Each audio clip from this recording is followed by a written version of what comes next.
Call to order. Oh, there you go. As Verizon tells me, it's 17:30. We're going to call to order the meeting of Katuitt Fire District Board of Fire Commissioners, November 8th, 2022, start time 17:30. Present, Commissioner Conley. Commissioner Pisano? Oh, sorry. No, that's At right. the same time. Commissioner Zais. Ready? Chief Brown. Chief Brown, excellent. And while we are recording, nothing there, I guess, so we're good to go there. Chief, do we have any public comment? We have not received emails with public comment, and there is currently nothing in the chat. Alrighty, review and approval of previous minute notes. Did you gentlemen have the chance to take a look at the minutes? Yes. I did. I have no problem. Yeah, I didn't, nothing jumped out at me as like any problem. So, yeah, Okay, with that, do we have any motions? move to accept the minutes as written. Second? All those in favor? Commissioner Aye. Zais. Aye. Okay, No, so that aye. passes. We're good to go there. Thank you. Chief, we will turn it over to you. All right, thank you, sir. So if you refer to this month's chief's report, responses for the month of October were 78, one cooking related fire, 46 EMS, 2 hazardous conditions, 7 service calls, 9 good intent, and 13 false alarms. Any questions on the responses? You might get to this later. Can you give some detail around the hazardous condition up in West Barnstable? Yes, yeah, I can. That was an EMS response, and we do have the positive citizen comment with a thank you note from West Barnstable. I can jump to that now. And so our ambulance responded mutual aid to a hazmat incident at the YMCA in West Barnstable, and we received a thank you note from the fire chief in West Barnstable. It was a pretty serious condition, much longer, and it could have led to fatalities. Our folks responded over there, and these were legitimately sick children, and there's probably lives saved that day. So by all reports, and it was serious situation over there. And the West Barnstable chief sent the thank you, which I've forwarded along to you in the Dropbox. Yeah, I was reading that. That's why I asked, but congratulations to everyone involved. I guess that was Lieutenant McNamara's crew, right? Yes. Yep. And you know what? I usually put the notes in there. I think I had the list of the individuals in the upload to your drive. So, which I apologize for not having that right in front of me now. So, but I'll have it up when we get down to that bullet item. So, I saw in the follow-up report in the paper that the 2 children that were most seriously affected have both been cleared and released. that was the last I heard, that the last, 2 children were released, and I don't know how. At least one of them, I believe, was sent to Boston for treatment. So, under administration, we have the flu vaccine here for district employees on November 12th. We supported a fire behavior class at Cape Cod Regional Technical High School. Fire Prevention Month activities. We conducted fire drills over at the YMCA preschool here, as well as the preschool over at the church. As always, Lieutenant Lyons is really pretty incredible guy when it comes to doing a lot of these presentations and connecting with the kids. He has that coaching background that's a real asset to us when we engage in these types of activities. So Grant application submitted for vehicle radio repeater. That was submitted a grant for $12,500 to the state for a repeater to be installed in 265. No word if we're going to receive that grant or not.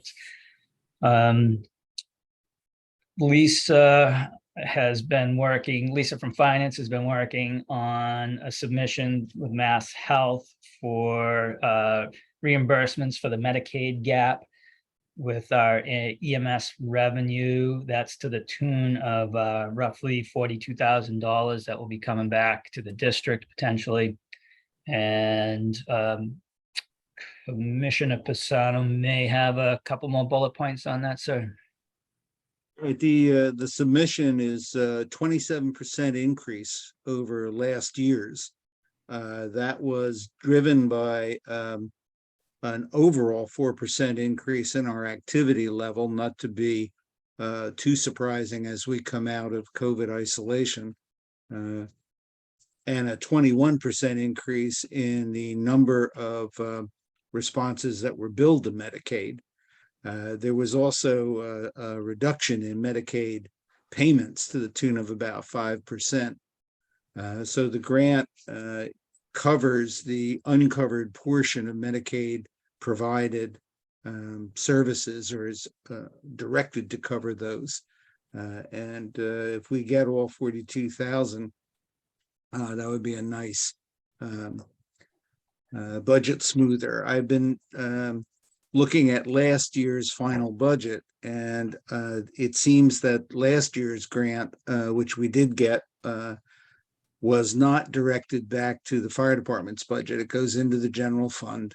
And so I again raise what I raised last year, which is to pursue whether there's any way to get that money redirected back to the department budget, particularly considering the escalating cost of maintaining the ambulance, the old ambulance, and the escalating costs with the new one on order. But that's to be pursued. I dropped a note to Lisa to see if she has any more information about where the treasurer is with this, and I'll try to keep on it. Well, if you have any, Rick, if you have any help with that, do you need me to reach out to Ray, or you good there from your perspective? I'll start with Lisa and work my way through to Ray, and if they give me a hard time, I'll call in the heavy hitters. Oh, good. Sure you can handle it. All right, thank you. We continue to support the planning process for Christmas in Katuitt. And then I attended the Barnstable County Emergency Planning Committee, Regional Emergency Planning Committee meeting last week, and just to continue open lines of communications with area emergency managers and first responder entities. Any questions under administration? No. All right. Technology, we've been reviewing our IT support needs, and I'd like to re-engage the services of Secure Networks. It is the IT support vendor that the fire department had been using in the past. It is the same vendor that Water is using, and it is the same vendor that the treasurer's office is using. We looked at a few options from a couple different vendors. One that had a proposal that included a lot of hardware updates that are not, will eventually someday be needed, but in our opinion, not needed yet. And then we looked at the hourly service from a vendor that we had been using periodically for needs that creeped up. I think it makes the most sense to re-engage the Secure Networks that we have been, again, they have that familiarity and background with us. to get our licenses up to speed with the different types of office products that we're using, to get support with our network functions of our printers, assist with capital planning for our IT needs, as well as training of our personnel and the use of the various office suite products that we really need to be using as we continue to modernize the operations of the fire department. The re-onboarding fee, if you will, is $1,400, and there's a $715.80 per month service for the wraparound services. They've been a really responsive company. They've been easy to get in touch with, easy to get information from, and that seems to be, as I talked to their other customers here in the district, that seems to be a consistent message from them. So I would like to re-engage their services. Any questions or I'm sure there are questions, or do you have any questions for me at this moment? But when I I'd was like to reading the start with a proposal- question about the budget that they submitted, because I'm not clear in their submission around the VoIP. Okay. Yeah. You cited a reconnection cost of $1,400. In their bid with that, the $3,900 item, is that 1,400 included in the 3,900? So the VoIP, the voice over internet protocol for the phone system is not something that we are ready to make that switch to just yet. This right at the moment, I'm speaking strictly to the IT, the general IT needs of the organization, which is a pretty significant gap, I think, that we need to secure here to really set the platform for other applications that we could potentially use here in the fire department. The phone system definitely needs to be brought up as well to improve the functionality of our phone system, to improve the sound quality of our phone system. But that, even though that's here as we've been looking at different vendors, that is at this moment not this fiscal year. I would like to move on that, but not as part of this. So you see that, request. chief, as a phase two, is that correct? Phase two Yeah, is that- the conversation? Yes, that's a good way to sum it up, Commissioner. Thank you. In that secure network first bid, where there was a substantially larger number listed separate from the annual or the monthly ongoing fee, that included the VoIP as well as additional hardware upgrades, the 13,000 some figure? That included the Just so we're on the same page, you're referring to the summary, basically, the 2-page summary at the end? Or inside the Yeah. document itself? Yeah, if you look at the summary, Right. there's a $13,000 figure there. and Yeah. the- so the- that the way to get includes to that that is includes with- the VoIP. Yeah, so that includes the VoIP that we're not that tonight I'm not looking to move forward with. So you're really looking forward to, you could take the VoIP out of that, you're really looking at $9,989.60. My math is correct. Yes, however, that would not be all out of this fiscal year because we're about halfway through the fiscal year. So it would be I can actually give you for this the remainder of this fiscal year, it would be just give me one moment and I would. I have a question when you're done. Yes, It would be approximately 5,700 for the remainder of this fiscal year. Yes, Commissioner. So I was a little confused trying to, the summary page and the quote document don't necessarily agree. Maybe I'm not. Yep. So Yeah. you explain it to me? So, yeah, so the breakdown of VoIP on the page 2 is the more accurate assessment of the numbers. So if when we're talking about the telephone system, but that is that the question? Yeah, I mean, I saw something for $2,500. And then if you go to the summary, it's more. It says 3,100. Yes, right. It's so the accurate numbers are in the breakdown. So I need to adjust that, but that is not, that's not anything I'm looking to solidify this evening. So I apologize for that distraction. Okay. Ethan, if I'm following you, what we're looking at tonight is a request to authorize a half year of the monthly service charge plus the $1,400 reconnection startup cost, and that's the 5,000 sum you just quoted.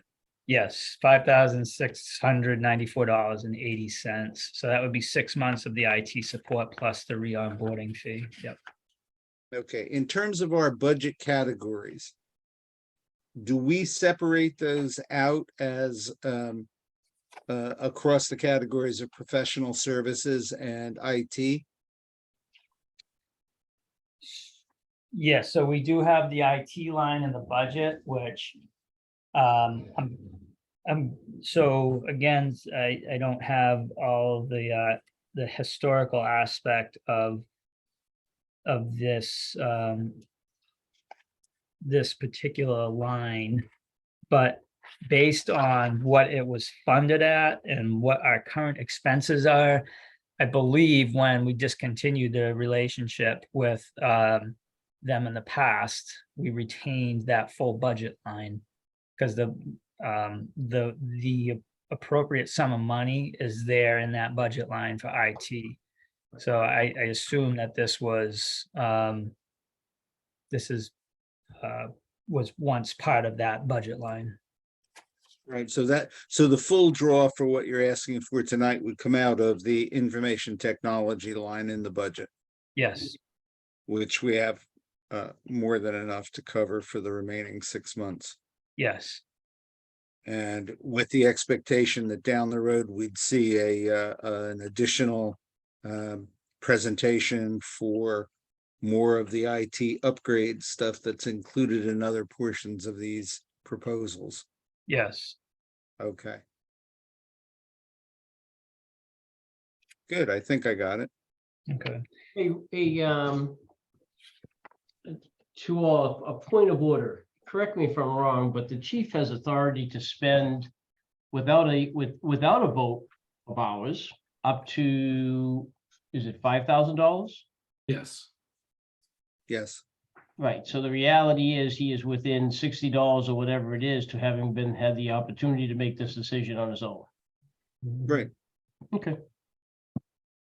Which does also translate, just for full disclosure for everybody, if he decides to move forward with the VoIP implementation, that's pretty much his business to run. It's going to be under $5,000. Our expectation would be that he'd let us know he was doing it and where it's going to be funded from and move on from there. Anybody have an issue with that as a general statement?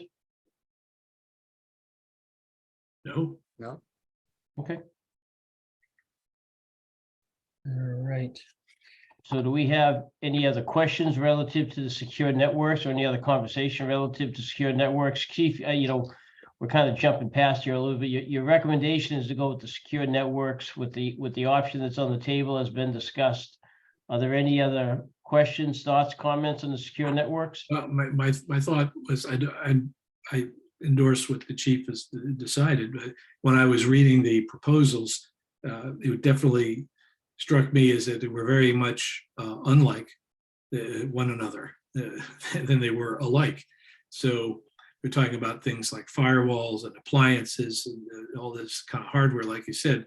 Are you saying that, from the hub people, are you saying that at some point in the future that we need to upgrade? There are future upgrades that are related to things like network security, firewalls, et cetera? Currently, we have modern enough equipment to function. But like anything over time, as technology changes, things will have to get replaced. But there's not an immediate need for that currently. Okay. So, but one of the part of that kind of wraparound service, if you will, is assisting us with those projections and forecasting of those needs so that we can budget for those in the future. But as far as turning the key right now, we don't need those pieces of equipment. Yeah. The only other thing under the heading of, it's kind of funny, from a marketing and sales perspective, it was funny. It was interesting to see them tout themselves as the number 451st managed service provider in the world. So I thought that was funny. It's probably a pretty big field, I guess, out there. All righty. Do we have any motions, gentlemen? Be happy to move that we accept the chief's recommendation to reconnect with Secure Networks for the remaining 6 months of the fiscal year to provide these services as specified. Second. All those in favor? Aye. Aye. Aye. Okay, and unanimous, chief, you're good to go. Thank you. And I'd be remiss if I didn't acknowledge firefighter Emerson's support and assistance and in keeping the fire department's IT afloat, as well as assisting through the review process of all these various options. Well, please do pass on our appreciation to him. I think he's done a wonderful job there, keeping us, as you say, afloat and doing lots of different things there. So thank you. Okay. So moving on, under personnel, we have the thank you note from West Barnstable, which I will bring up and just double check the names of the individuals on that so we can read them here. And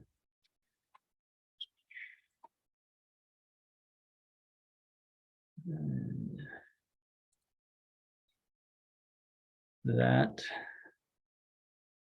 Yeah, Lieutenant McNamara, firefighter paramedic McPherson, and firefighter paramedic Melanson. So, I'll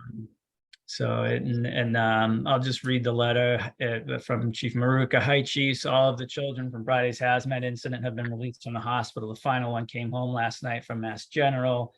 Girl's grandmother called me this morning and asked me to thank everyone for saving her.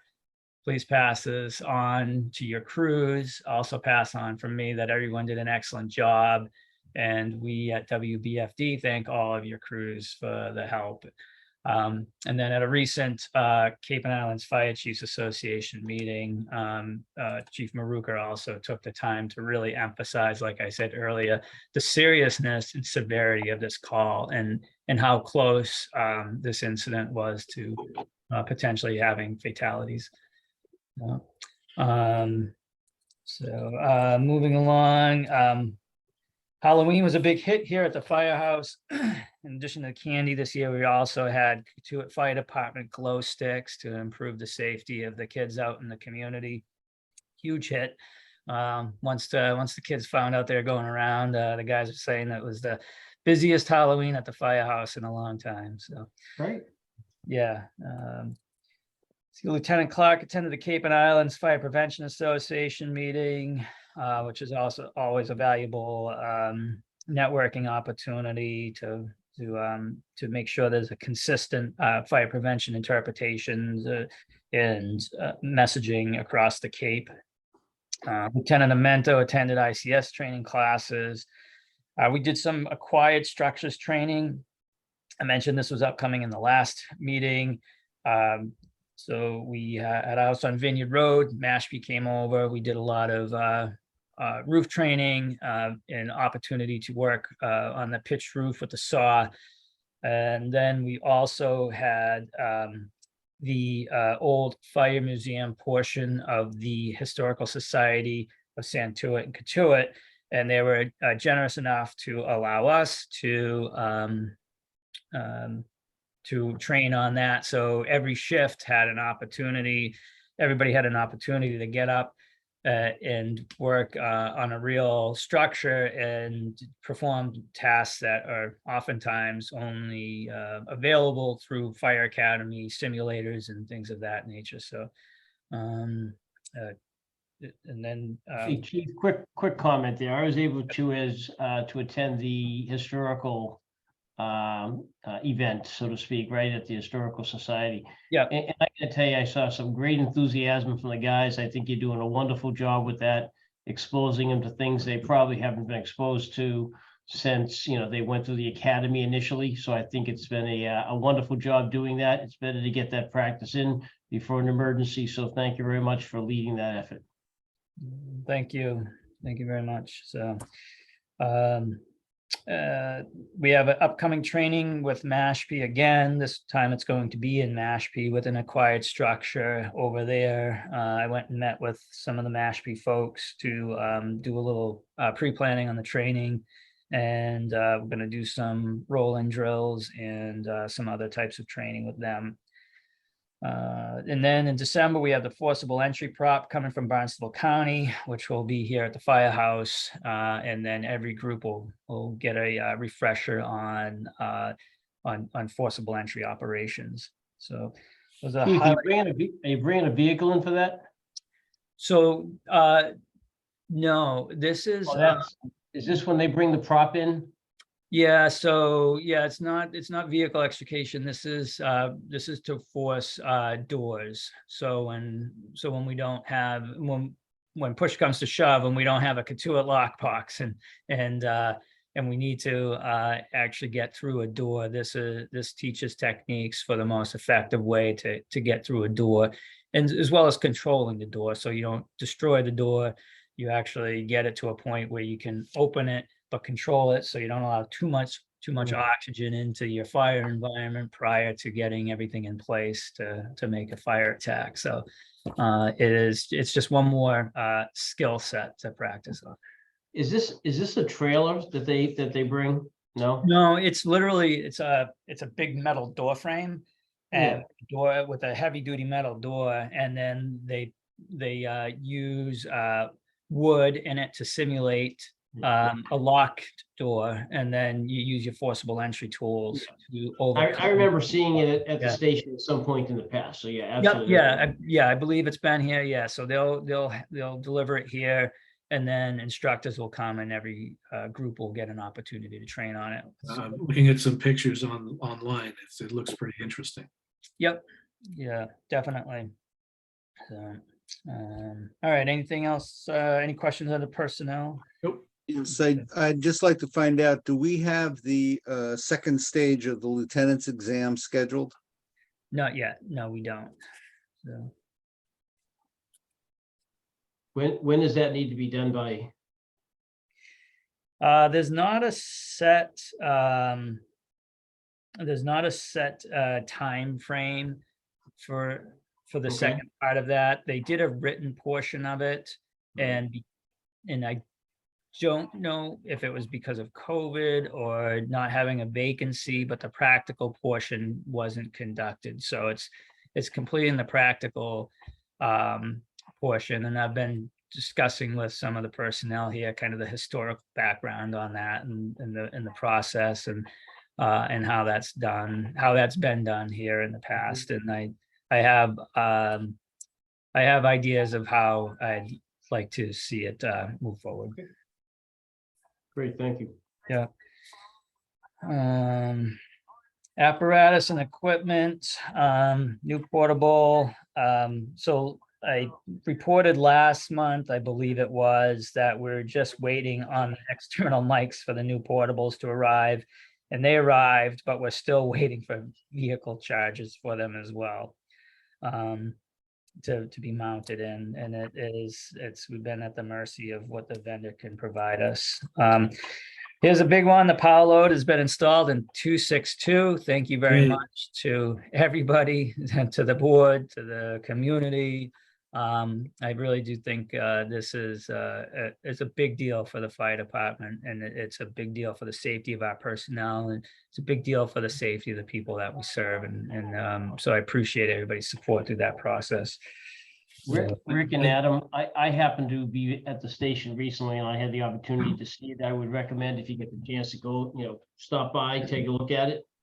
I think. I'd like to do that. I did see that when it was, of the ambulance we borrowed, I was up in Yarmouth, Dennis, and at an event a few weeks ago, and a woman fell and hurt herself, and Dennis Fire Department came and they had one of those, and I'm telling you, seeing it in action, of course, seeing firefighters in action is always great, but looking at the equipment specifically, I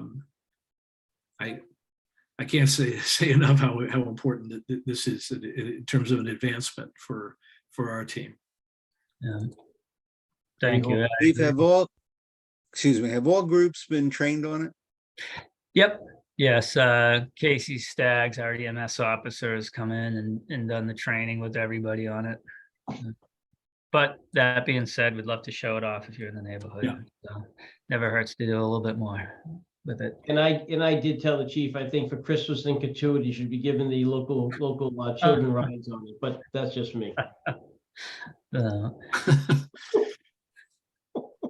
Are we recording this? No, I'm sorry, never mind. Go ahead. Well, interestingly enough, you say that, but when I was describing the device to somebody, a relative actually, they with no fire service or anything, they quickly Googled it on their phone, and the YouTube video that came up was of a young girl in a tutu and like a ballerina outfit putting the stretcher into the back of an ambulance. She turned the phone to me and she says, "Is this what you're talking about?" And I said, "Yeah, as a matter of fact, that is That's the funny. same device right there." Guys just don't dress up like that. Right. I don't think that's regulation. Equipment. Yeah. So, but It could have worked on Halloween, I'm just saying, but. yeah. So, all right. Engine 263 remains at the service vendor. Still don't have a quote on that. They're having some challenges finding parts for it because the parts are no longer produced due to the age of the apparatus. 266 is back in service and in the water. It got back from Bosun's, and that invoice actually just went out in today's warrant, and that was $3,519.30. That's it under apparatus and equipment. Any questions there? Nope. Okay, and lastly, under facilities, some interior painting is going to be getting done soon. Guys, we're checking out some color options, and Plimo vent. We are having some issues with our Plimo vent. The duct work that attaches to the vehicles to remove the exhaust, some of it I was having some issues. One of the boots was not securing to one of the exhaust pipes, and then the tubing had torn in one of those. So we had them come and take care of that to keep our interior of our firehouse safe and healthy. So that is the end of my report, pending any questions, gentlemen. Nope. Sounds good. Okay, Chief, thank you very much. Great job. Let's see. we only have one subcommittee, and that would be you, Adam. Do you have any update for us on the school? Yeah, there actually has been some update. Let me just go to it. Let's see, where is it?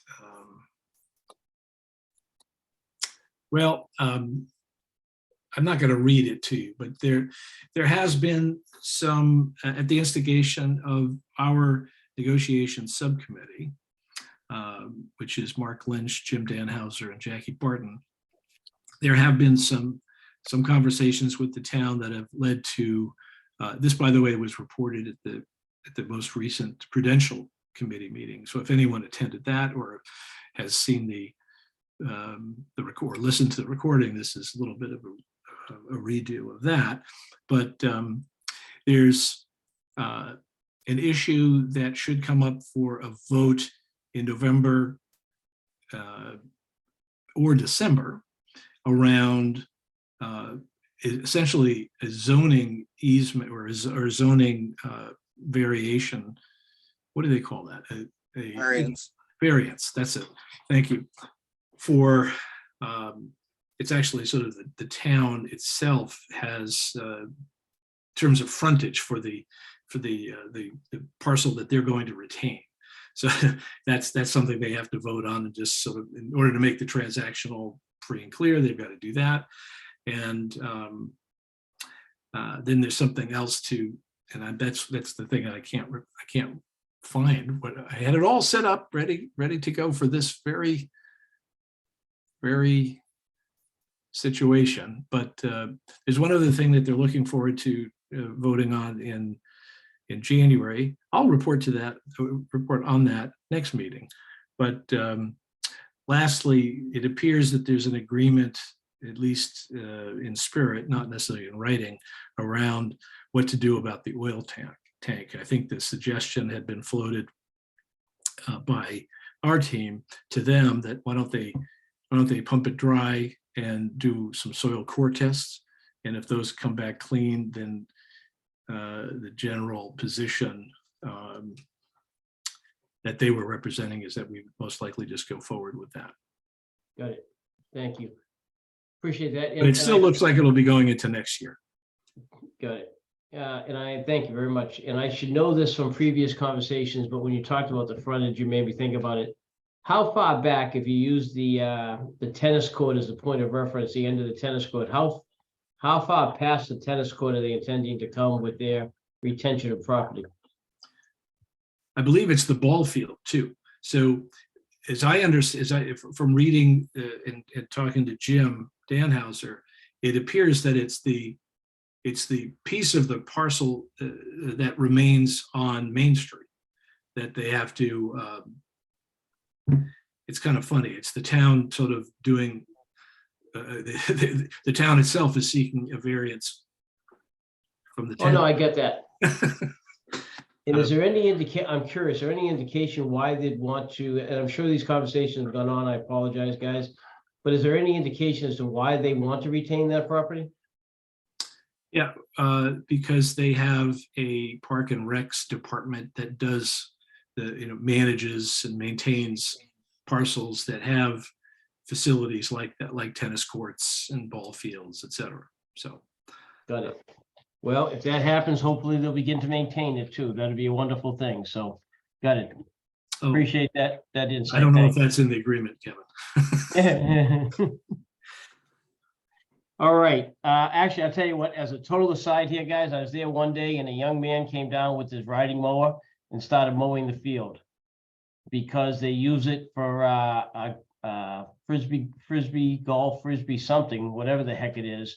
And whoever uses it, it's never mowed for them to use it. It's always wild. So this particular young gentleman who's from the town comes down on his riding mower and mows it.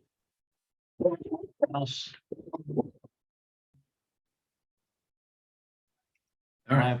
My apologies. So anyways, just kind of as an aside. Okay, do we have any other business? Any old business, new business? What am I missing here? New business. Any new business, gentlemen? No, Okay. Chief, do we have any public comment hanging out there since last asked? There is nothing in the chat and there are no emails, sir. Okay, so if that's be the case, I would ask, or I would say that we were under purpose 3 excuse me. Going to go into executive session under purpose 3 to discuss strategy with respect to collective bargaining or litigation. If an open meeting may have detrimental effect on bargaining or litigation position of the public body and the chair so declares bargaining unit local 3642, the committee will not return to open session. Who moved? All those in favor? aye. Aye. Aye. Okay, we are now in executive session. Lieutenant, thank you very much for joining us. We appreciate it, sir. All right, yes.